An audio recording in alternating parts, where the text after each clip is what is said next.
Something Got a Guide, no, esa es la última película inconclusa de Marilyn Monroe de 1962, que iba a ser protagonizada junto a Dean Martin y que era una remake de una película de los años 40 llamada My Favorite Wife. La película tuvo muchos problemas en su producción debido a las constantes faltas que presentó la actriz a las grabaciones. De hecho, en un momento fue despedida, pero por presiones tanto de los fans como del propio Martin fue recontratada. La película no se pudo terminar debido a la muerte de la actriz. Si quieren, en internet hay 40 minutos de la misma subidos y también con subtítulos en español hechos por fanáticos pero en una pésima calidad.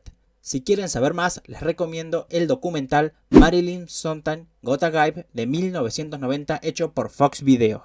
Metrópolis es una película muda alemana dirigida por Fritz Lang y estrenada en 1927. Una historia bastante conocida de la misma fue la censura que tuvo, ya que sufrió varias ediciones y cortes que redujeron significativamente su duración original. Durante décadas se creía que gran parte del material original se había perdido para siempre. Sin embargo, en 2008 se hizo un descubrimiento sorprendente en Argentina. Se encontró una versión casi completa de Metrópolis en 16 milímetros. Esta copia había sido enviada a Argentina en la década de 1920 para su distribución y, aunque faltaban algunas escenas, incluían partes que se creían perdidas. Entre el Museo del Cine de Buenos Aires, la Fundación Murnau y el Archivo Federal de Cine de Alemania reconstruyeron la película lo más fielmente posible a su forma original, que fue finalmente estrenada en el Festival de Cine de Berlín del año 2010.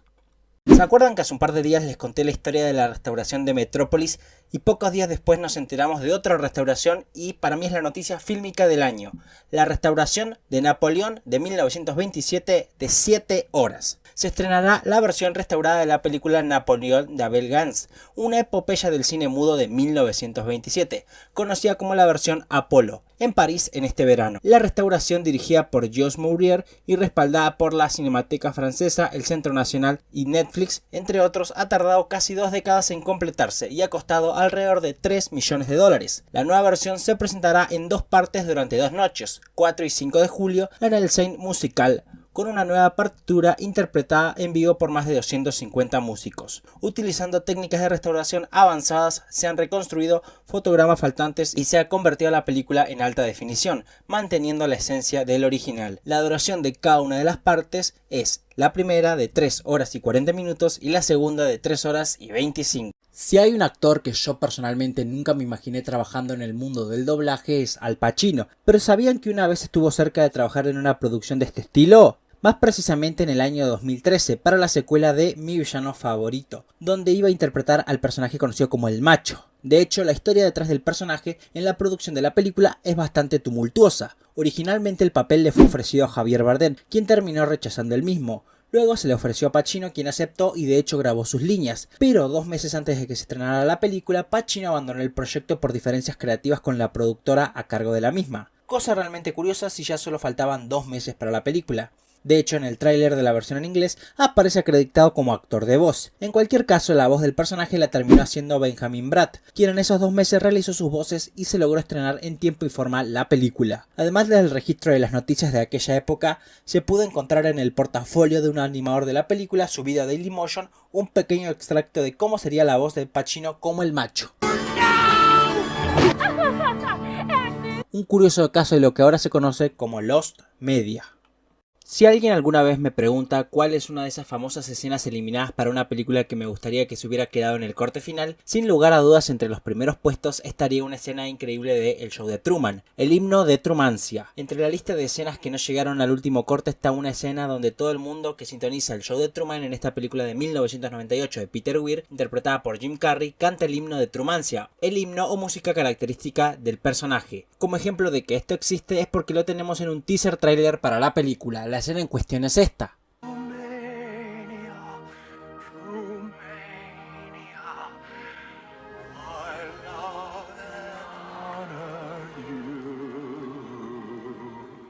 Sin lugar a dudas estuvo muy cerca de aparecer en el filme.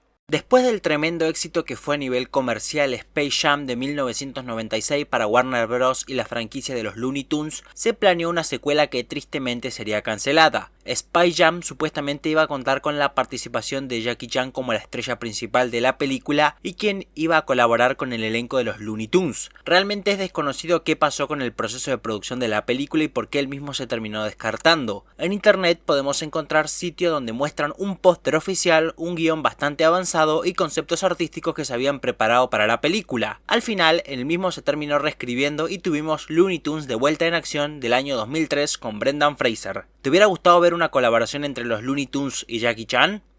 En la edición del 2001 de los premios Oscar fue la primera vez que vimos la categoría Mejor Película Animada, y los nominados fueron Jimmy Neutron, El Niño Genio, Monster Inc. y Shrek 1, quien se terminó llevando el primer premio de la historia en la categoría. Una particularidad que tiene esa primera edición fueron las animaciones que se mostraban en video para hacer ver que los personajes estaban en la gala. Estas animaciones eran de cuando estaban siendo presentados en la nominación, así como cuando ganaron. Para mostrar al ganador se realizaron 3 grabaciones dependiendo cuál película haya ganado. Como sabemos, ganó Shrek y esa fue la animación que vimos, con los personajes festejando, pero había otras dos, la de Jimmy Neutron y la de Monster Inc. La de Monster Inc. actualmente no se ha encontrado y es considerada Lost Media, mientras que la de Jimmy Neutron fue subida a YouTube por el responsable de la animación, Ray Chase, y es esta.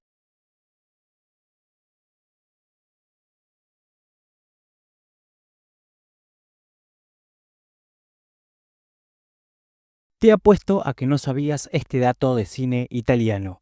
La Terra Trema es un clásico del cine neorrealista italiano de 1948 dirigida por Luchino Visconti, director de, por ejemplo, otros clásicos como Ossessione de 1943, una de las primeras películas con tendencias neorrealistas. La película La Terra Trema sigue a una familia de pescadores de Acitresa, pescadores de la zona este de Sicilia, y su intento por independizarse de los pescadores empresarios. La historia está basada en un libro, Il Malavoglia, de 1881, o La casa junto al Nispero, de Giovanni. Originalmente iba a ser una primera parte de una trilogía que iba a cubrir las realidades de los diversos trabajadores de Italia. El primer capítulo, el que vimos, iba a ser el de los pescadores, el segundo iba a ser sobre los mineros y el tercero de los campesinos. Lamentablemente, la película no fue lo suficientemente bien recibida como para motivar a realizar las 3 películas y solo obtuvimos la primera parte. Si vieron la película y, alerta de spoiler, la misma tiene una visión pesimista sobre la rebeldía, donde al final nuestros protagonistas terminan quedando en peor situación que cuando comenzaron. Esto tiene una explicación, ya que como un dato extra, la tercera y última parte de la trilogía iba a mostrar el éxito de la acción colectiva, pero nunca se filmó. Martin Scorsese es un director con ya más de 40 años de trayectoria en el lomo y con más de 30 largometrajes dirigidos. Sin embargo, a lo largo de su largo camino en el mundo del cine, se lo ha vinculado en una cantidad enorme de proyectos y él mismo ha manifestado su interés en dirigir ciertos guiones o películas que al final nunca terminan logrando o concretando. Tanto es el chiste con respecto a esto que hasta incluso Wikipedia tiene una página especial dedicada a los trabajos con los cuales se ha vinculado al director. Es un gran trabajo de recopilación que todos los años se actualiza porque el buen Martin siempre anda con ideas nuevas. Si quieren pueden ir a visitar el sitio y sorprenderse con la cantidad de películas a las cuales se lo ha vinculado. Ojalá fuera eterno para dirigir todas las películas que quiere. Atentos a este extraño doblaje de animación perdido. Marlon Brando es uno de esos actores de Hollywood que yo nunca relacioné con el mundo del doblaje animado, pero existe en teoría un papel que él mismo hizo. En el año 2004 se comenzó la realización de una película animada llamada The Bugman, escrita por Bob Benderson, escritor de algunos episodios de Los Simpson, y dirigida por el mismo Bob y Peter Sheen. La película estaría protagonizada por Brendan Fraser, quien interpreta a un trabajador de una empresa de dulces y adquiere habilidades especiales después de ser picado por insectos.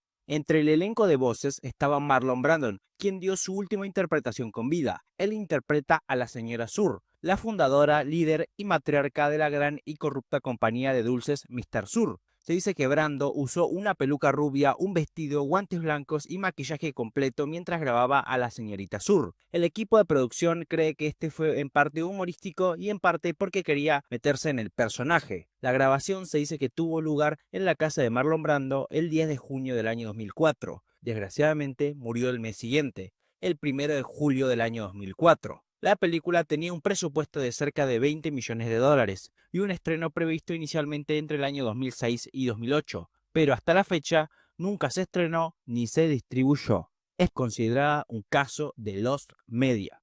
Atuk es un supuesto guión maldito existente en Hollywood durante las décadas de 1980 y 1990. El mismo sería una adaptación de la novela satírica de 1963, El incomparable Atuk, del autor canadiense Mordecai Richler. La historia seguiría a un inuit, un miembro de un pueblo originario de Canadá, quien sería trasladado a Toronto, donde adoptaría la codicia y el estilo de vida de las grandes urbes del mundo moderno. ¿Qué tiene esto de maldito? Pues lo maldito viene cuando hay una relación entre actores que estuvieron cerca de protagonizar o participar en el filme y sus extraños fallecimientos. Entre ellos están John Belushi, sobredosis en 1982, Sam Kinison, accidente automovilístico en 1992, Michael O'Donoghue, derrame cerebral en 1994, John Candy, ataque cardíaco a los 43 años en 1994, Chris Farley, sobredosis de drogas en 1997 y Phip Hartman, asesinado por su esposa en 1998. La verdad es que simplemente parece una serie rara y extraña de sucesos. Hay otros actores que también se los vinculó que no les pasó nada, como Will Ferrell, John Goodman, Jack Black, etc. Igual parece que nadie se animó a tomar la posta del proyecto luego de estos sucesos. Una de mis colaboraciones favoritas en la historia del cine es la de M. Night Shyamalan y Bruce Willis. Ambos colaboraron en 4 películas: El sexto sentido, El protegido, un pequeño cameo en Fragmentado y Glass. Pero hay un proyecto entre los dos que nunca podremos ver realizado: Labor of Love. Este fue uno de los primeros guiones que escribió y vendió Shyamalan en Hollywood antes de tener éxito como director y escritor. Se lo vendió a la 20th Century Fox en 1992. Nunca fue realizado y a mediados de los años 2010 recuperó los derechos y estuvo muy cerca de poder realizarlo con Bruce Willis como protagonista. La historia nos contaría la vida de un dueño de una librería en Filadelfia quien pierde a su esposa en un accidente de tránsito. A él le atormenta pensar que nunca le dijo a su esposa lo mucho que la quería. En vida, ella una vez le preguntó si él sería capaz de cruzar el país por ella, por lo que decide realizar un viaje desde Filadelfia hasta Pacífica, en California. Es, según mi idea, medio un Forrest Gump. De hecho, dicen los rumores que la película no se hizo porque por las mismas fechas llegó también el guión de esta película y optaron por seguir con esta. Mal no le fue. Y con algunos toques del sexto sentido, pero seguro con algún giro de suspenso, como siempre nos tiene acostumbrado el buen Shyamalan. ¿Te hubiera gustado ver esta película? A mí 100%, y ojalá la podamos ver, pero ahora tristemente sin Bruce Willis.